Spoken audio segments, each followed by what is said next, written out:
Está la grabación. Hay un sesgo de género, ¿no? En las acciones performáticas y en las acciones de autorretrato.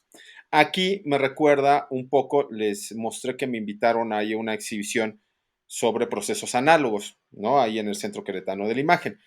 Y descubrí en la revisión de archivo que estoy haciendo, que es bastante amplia, unas imágenes que hice en el 93 con la primera modelo de desnudo por una tarea de la escuela que me dejaron, que es una amiga, que es una performancera muy importante actualmente, Cecilia Sotres, que es la de las Reinas Chulas, que exactamente juegan todo el tiempo con la cuestión queer y demás.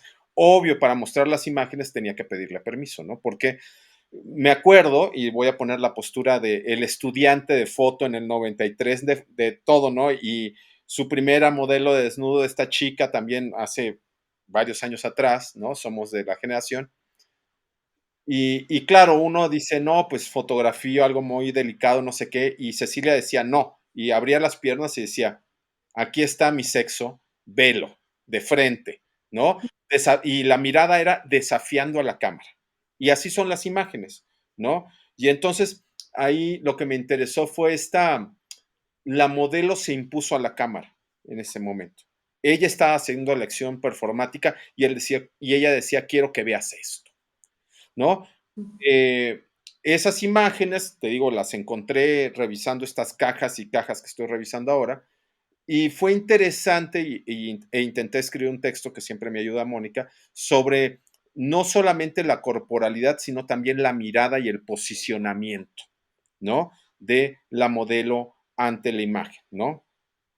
Ella fue la que determinó cómo iba a ser y de qué forma, porque encontré otra imagen que hizo mi compañera de licenciatura, Alicia Muñoz Cota, que es la directora de estos museos de Hacienda actualmente, que es prima de Cecilia y por eso es que Cecilia fue nuestra modelo. Y son muy como, pues, desnudos clásicos, ¿no? Ya sabes, de ladito, muy, ¿no? Muy bien portaditos, ¿no? Las fotografías. Y conmigo actuó de forma diferente, Cecilia era como mucho más desafiante, ¿no? Entonces también esta cuestión que comentaba Ana, ¿no? Del otro, la mirada del otro, ¿no? O de la otra, y el posicionamiento de la modelo o del modelo ante la cámara, ¿no? Y cómo hay este diálogo. Entonces, aquí en este caso, me recordó por la cuestión de lo desafiante que fue esta Cecilia y sigue siendo, ¿no? Después, si están en Ciudad de México, vayan a verla, a las Reinas Chulas, en su lugar que se llama El Vicio, que antes era el convento, que antes, cuando era se llamaba el convento, era de la tía de Mónica, y ahora es de Cecilia, ¿no? El lugar. Y entonces siempre juega con esta cuestión de teatro de cabaret y queer, y es como súper contestataria, ¿no? Y a mí me agradó mucho que le estuve insistiendo, ¿no? Porque pues ella está muy ocupada y dice, sí, sí, no hay bronca, claro que puedes usar la imagen, porque obviamente tiene que haber una confianza, un diálogo y una compenetración en pensamiento entre el que ve o la que ve y el que está siendo visto o la que está siendo visto, ¿no? Entonces es esta cuestión de diálogos, nada más para contribuir un poco a esta discusión de esta experiencia que tuve en estas últimas semanas. Ahora sí paso la palabra a Israel y adelante. Hola, ¿cómo están? Buenos días. Pues, Ana, sí, precisamente lo que comentaba Bruno, es doble el cuestionamiento que hay a la hora de hacer ese trabajo, porque cuando ya lo he presentado, la mayoría de las personas pues se van directo hacia, estás hablando de la masturbación, y si es algo que no quiero que se vea así, porque me baño con slime. Entonces es el, el hecho de estar ahí trabajando con el slime, no puedo yo mismo estarme tomando haciendo los close-ups de video y todo que quiero. Entonces le pedí a mano que él se bañara y yo grabé más o menos las cosas. Y lo tengo todavía eso como boceto, pero aún no me he convencido de que mi hermano pueda hacer esas tomas conmigo. Y tengo la opción de que algún alumno de la escuela me grabe, pero también es esa parte que no puedo todavía soltar de es que no va a verse como yo lo estoy viendo. Entonces, es no sé si tenga que dejar ir y soltar el control o simplemente grabar lo que yo pueda grabar y editar lo que yo pueda editar con eso. Entonces, es todo el conflicto que he tenido y que acá mis compañeros no me van a dejar mentir, que ya se los he prometido 2 años y todavía no lo termino. Sí, tremendo. Igual y yo pienso que todo, o sea, hacerlo todo, como hacerlo tú, que alguien te grabe, como todas las opciones. Y a mí luego me ha pasado eso, que hay acciones que no puedo y que después de que, porque al principio sí era todo muy yo, como yo haciendo las fotos y tal, y luego he ido encontrando personas o circunstancias en las que me siento en confianza para compartir, pues que la otra persona haga el uso, pues como que opere la cámara. Y eso luego también tiene un rango, es como qué tanta puesta de su propio ojo e intención de creación pone el fotógrafo o la fotógrafa, ¿cierto? O tú le dices claramente como no, mira, este es el encuadre, es así y tal, o ve tú explorando. Y me ha pasado que hay cosas que hago y digo, esto o sea, lo engaveto porque no me funciona simplemente y no tiene nada que ver con lo que yo me estoy imaginando. Entonces está bueno, pero ¿cierto? Como seguir insistiendo en el gesto y en la fotografía para ver si... ¿Aló, aló? Sí, te estamos escuchando. ¿Me Sí, aquí escucha? te escuchamos. A seguir insistiendo en el gesto y las fotos para ver que de todo te funciona. Luego, lo que yo les decía, que también trabajo mucho como mezclando y tal, entonces, por ejemplo, si juntas unas fotos en las que tú te toman fotos a ti y las que tú le hiciste a tu hermano y mezclarlas, no sé, como que a veces también uno tiene como unas obsesiones y es como esto, y, y en ese instante no tienen ningún resultado ni ningún lugar y luego pues poderlo almacenar y tener el propio archivo para revisarlo en 10 años y decir, ay, esto ya se maduró. Por ejemplo, eso también creo que es interesante como con los propios procesos. Pero sí, todo el tema, la discusión alrededor de quién opera la cámara y la acción y eso es como un espectro muy amplio. Alguna vez con Víctor, el de Bautó, discutíamos eso de como por qué es foto performance, eso, o sea, el foto performance porque como que una categoría, ¿no? Es una fotografía, que lo hace ser un foto performance y siento que hay cosas que todavía no terminan de estar como del todo dichas y que para mí, como lo que hablábamos con Mónica, pues tiene que ver como alrededor del misticismo, ¿cierto? A lo mejor también puedas intentar buscar alguna estrategia como de hackear la cámara para meterte en el Slim y usar algún tipo de dispositivo que te permita fotografiar desde la propia placenta, porque si es que hay fotos en las que uno, eso que tú decías, no me interesa que este sea el mensaje y por qué se está comunicando esto. Y entonces puede hacer que eso que también creo que era Atsiri la que decía sobre lo que observa, el que observa, o sea, el observador, y eso cómo transforma el contexto, o sea, un gesto en la intimidad puede tener una expresividad muy distinta a si se está viendo por otra, si sea el hermano o el amigo o la pareja o lo que sea, hay como una cosa que está pasada así por el misticismo y no sabemos por qué. O bueno, sí, eso es como, bueno, yo no sé nada, pero voy a inventar que es como el tema de la doble, el, el, el, hay esta cosa en el laboratorio de física que es de la doble hendidura, ¿cómo es que se llama? El experimento de la doble hendidura. Y es como que a partir del observador hay una variación en la partícula y si se comporta como onda o si se comporta como partícula, ¿cierto? Entonces pensemos que de pronto puede hacer eso. Sí, bueno, o también podría ser Israel esto de como Dogma, ¿no? Estos cineastas que impusieron ciertas reglas de cómo hacer las tomas para sus películas, y que eran como de cámaras de seguridad o cámaras, ¿no? A lo lejos. Tal vez de repente podrías imponerte una serie de reglas tipo Dogma, ¿no? Con puras cámaras de seguridad y hacer las acciones performáticas y ver qué sucede, ¿no? Y es más que sea evidente que son cámaras de seguridad, ¿no? Para que entre en juego también con la máquina, ¿no? La máquina, cómo registra, cómo ve, ¿no? Cómo está programada para poder, pues, capturar, ¿no? Eso puede ser otra línea de pensamiento. Sí, es buena idea porque además igual incluso se juega con esa mirada digital, ¿no? Y Sí. de a distancia.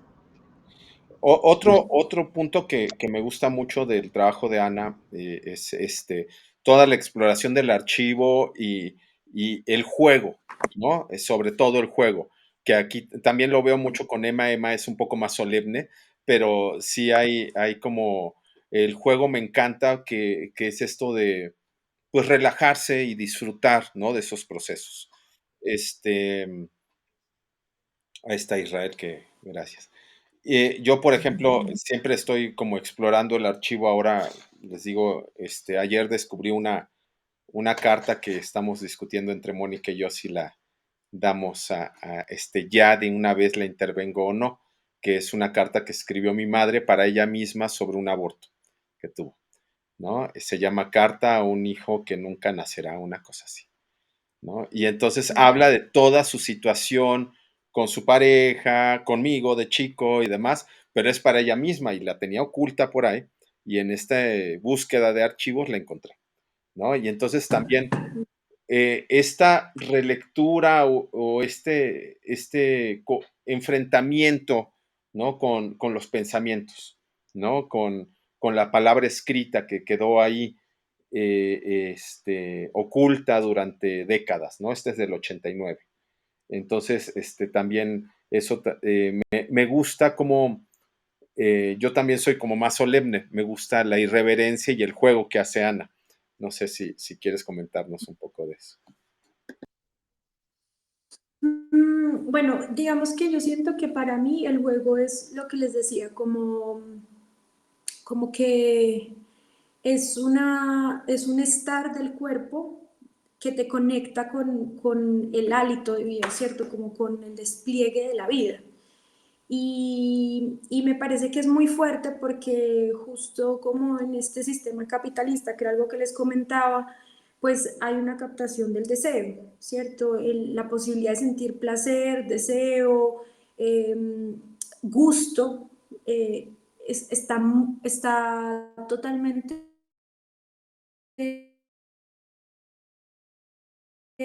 cooptada, ¿cierto? Nos tenemos que levantar súper temprano, desayunar, así nos gusta el trabajo que hacemos, es súper demandante y entonces lo hacemos y estamos agotados. Entonces, para mí, la disposición del juego es como conectarme hondamente con mi vitalidad.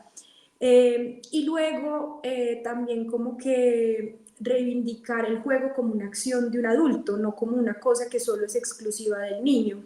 Bueno, y ni del niño, porque recuerden que nosotros vamos al cole y tenemos una hora de recreo, el resto, actividad militar de las clases. Entonces, para mí el juego es una disposición con la vida y también pienso que es una forma bastante compleja y como sutil de darle, digamos, como la vuelta a ciertas preguntas o realidades a las que nos estamos enfrentando.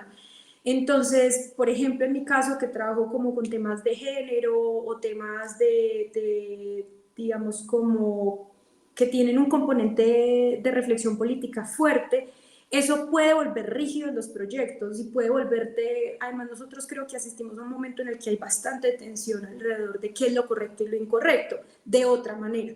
Entonces, o sea, de otra manera digo es que ya no es la iglesia la que nos dice estás bien, estás mal, ¿sí? Sino que nosotros mismos como sociedad hemos creado unos mecanismos que luego yo siento que eso se instala en uno y entonces se vuelve uno como rígido, como estático para pensarse cosas que a lo mejor necesitan pues puntos de fuga. Entonces me parece que el juego, por un lado, es como una actitud con la vida, por otro lado es también como lo que les decía, pensarnos que en realidad somos muy pequeñitos en el mundo, como para sentir que somos tan pesados y que nuestras respuestas van a ser tan importantes. Y por otro lado también siento que es una manera que se puede desplegar como un lenguaje. Entonces, por ejemplo, el proyecto de La Niña No Obedece, que trabaja temas como tan dolorosos y que para mí era un tema como tan hondo en mi historia y que me hacía sentir muy triste con muchas cosas alrededor de mi vida, como el juego, los colmillos, le dan otro formato de lectura, sin estetizarlo, sin volverlo lindo y tierno, sino que de hecho me gusta mucho porque la mayoría de personas cuando leen el proyecto me dicen como es una cosa que es entre tierna y siniestra. Y me gusta mucho es como que haya un equilibrio entre esos dos formas. Entonces, sí, siento que el juego me hace llegar a lugares que a veces, lo que les decía también, como que opera en nosotros mucho la razón, como esto está bien, esto está mal, llega a este lugar concreto y no nos permitimos simplemente como desplegarnos, hacer las cosas mal, tachar, no sé, como que eso es lo que reflexionaba alrededor del juego. Gracias, Ana. No sé si Juan Carlos quiere comentarnos algo. Este, también aquí tengo a Adriana o Alejandra para ya ir como cerrando este espacio que nos cedió Ana. Muchas gracias. Ahí está Alejandra. Yo sí quisiera comentar. A mí me encantó esta parte de la que hablas del juego, justo como la posibilidad de que el juego también toque con unas partes más oscuras, porque claro, siento que justo cuando pensamos en jugar, pensamos como en esta parte más infantil, de un juego que es inocente, pero precisamente viendo cómo juegan los animales, viendo cómo juega la naturaleza, sí siempre tiene esta parte mucho más, pues sí, como salvaje, que de pronto puede llegar a las partes quizá más agresivas o partes que como humanos siempre queremos como contener y controlar. Eh, entonces, justo, me gusta mucho permitir la sombra a partir del juego, saber que esa es una forma de accesar.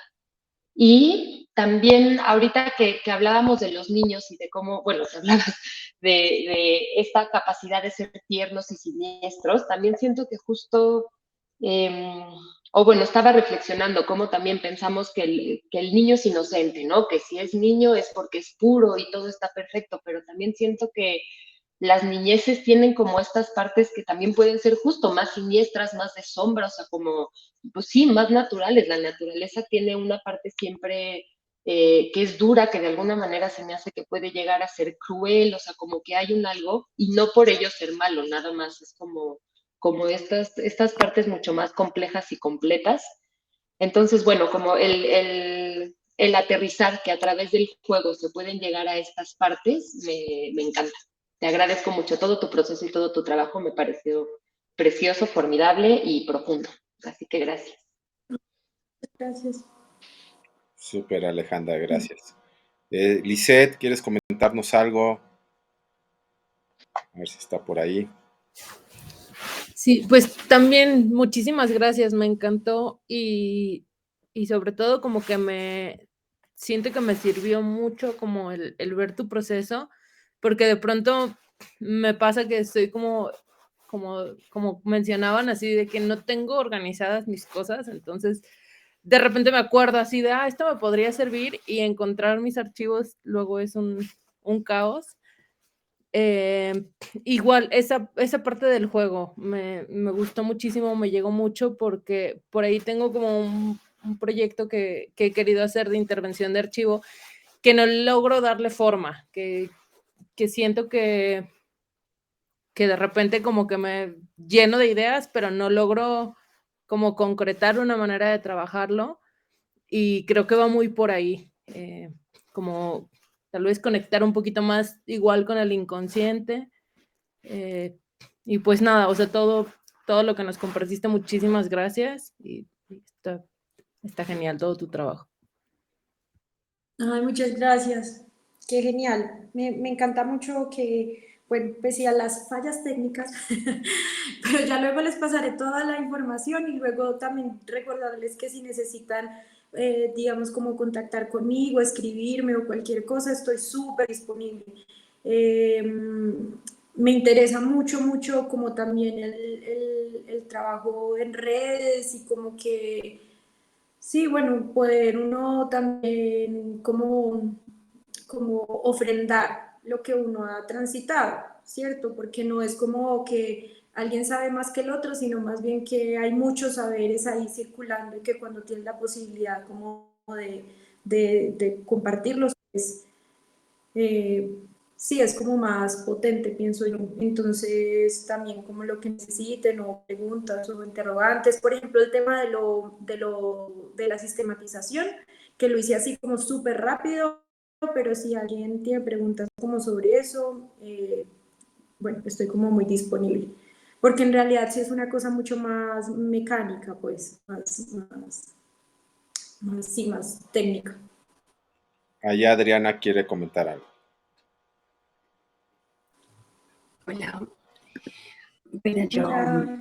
quiero decir que pues, me encantó como toda esta presentación y pues me llamó la atención dos cosas principalmente. Uno, pues muchas gracias por compartirnos como esta metodología que utilizas para el proceso creativo, porque creo que, bueno, en lo particular, creo que a veces como que me enredo, me bloqueo, como que hay muchas ideas por ahí rondando, pero mm, como que quisiera hacerlas todas, pero no todas tienen conexión, ¿sí? Entonces, pues también es importante eso, como dejarlas allí plasmadas, pero quizás no sea para este proyecto en específico, sino para otro, o quizás no sea, ¿cierto? Y lo otro es el juego también como permitirnos el error, quizás también. Y esa frase como que me parece muy poderosa, el no somos tan importantes, porque creo que a veces es como que estamos súper presionados, o bueno, yo me siento presionada como, eh, ¿qué van a decir? ¿Qué van a pensar? Si será bueno, pero bueno, ¿para quién? ¿Sí? Como, ¿quién marca el derrotero de lo que es bueno y lo que es malo? Entonces, como que me parece también súper tranquilizador saber que también se hacen estos planteamientos. Entonces, muchas gracias por este espacio y por la presentación. Súper, Adriana, gracias. Si no tenemos otro comentario, Sí, maravilloso. ahí está, adelante. Voy a anotar dos cositas, Bruno, de algo que nos decía Adriana, que me parece muy chévere. Y es que realmente, digamos, como que hay una cosa que a mí me parece súper importante y que lo he ido como interiorizando más a través del tiempo, y es que antes de uno simplificar ideas, sostener lo complejo. Y entonces, Adriana, cuando, digamos, yo funciono muy así, soy como súper rizomática, tengo demasiada información circulando, muchas áreas. Entonces, la sistematización, ordenar, organizar, entender que hay cosas que no van a ir para ningún lado, entender que hay cosas que de pronto se van a demorar 10 años, como le decía Israel, en germinar o en brotar. Eso me hace, digamos, ser un poco más generosa con mi propio proceso para no estarme, pues, por un lado frustrando y diciendo, tengo mil cosas que no he resuelto. Es como, pues, tranquila que no todo lo vas a resolver ya. Por otro lado, es como soy súper caótica y es como, bueno, pero peor sería que fuera súper simple, ¿cierto? Y como con respuestas obvias. Entonces, como darle un poco de respuestas y ordenar hace que los procesos de creación, que en cada uno es súper personal, sean mucho más eso, generosos y como nutritivos.